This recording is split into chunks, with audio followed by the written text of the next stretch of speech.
after the men from the field announced. Good morning.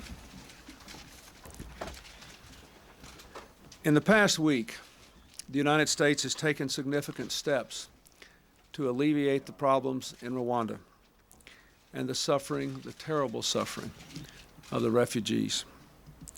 We have delivered more than 1,300 tons of equipment, food, water, and medicine. We have increased safe water production and distribution from nothing to 100,000 gallons a day. This relief effort is the most difficult and complex the world has faced in decades. I want to commend all those in the field who are facing the frustrations and the heroic challenges. The United States must do more. Today, I have requested that Congress immediately provide $320 million in emergency relief assistance. I commend Chairman Obey, Chairman Byrd, Senator Leahy, and their colleagues for their swift action yesterday in support of the initial $50 million of these funds. If Congress approves the balance of our request, this would bring total United States assistance since April to almost $500 million. To monitor our on-the-ground activities in the refugee camps, I have asked Secretary Perry to visit the region this weekend and to make an immediate report to me upon his findings. We are urgently reviewing whether to open a new airfield in Kigali in Rwanda to help deliver supplies that are being held up because of the limited airport capacity in Zaire. Let me be clear about this.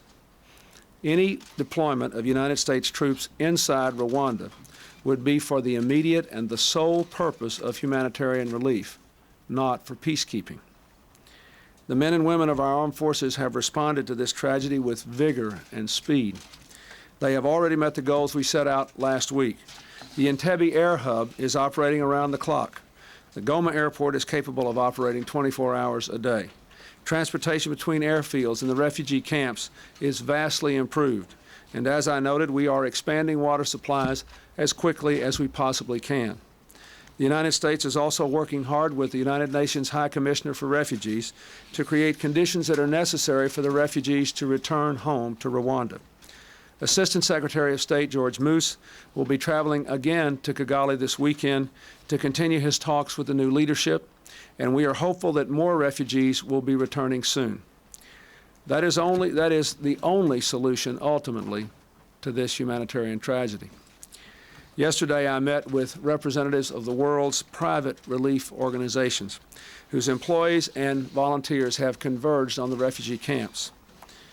The American people should know about the remarkable skill and compassion they bring to their work, but they too need more assistance to continue.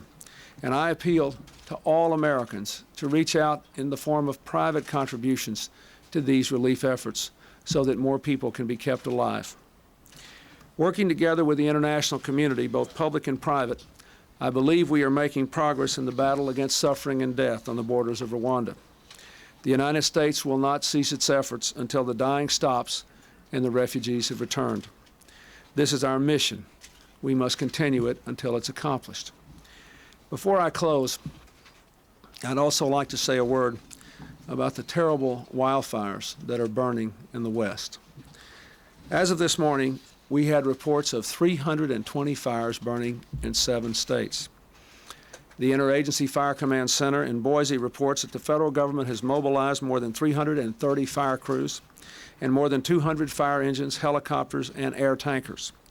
2 battalions of Marines have begun training today and will be deployed to fight the fires as soon as possible. Our hearts go out to all those who have been displaced or who have lost property in these fires.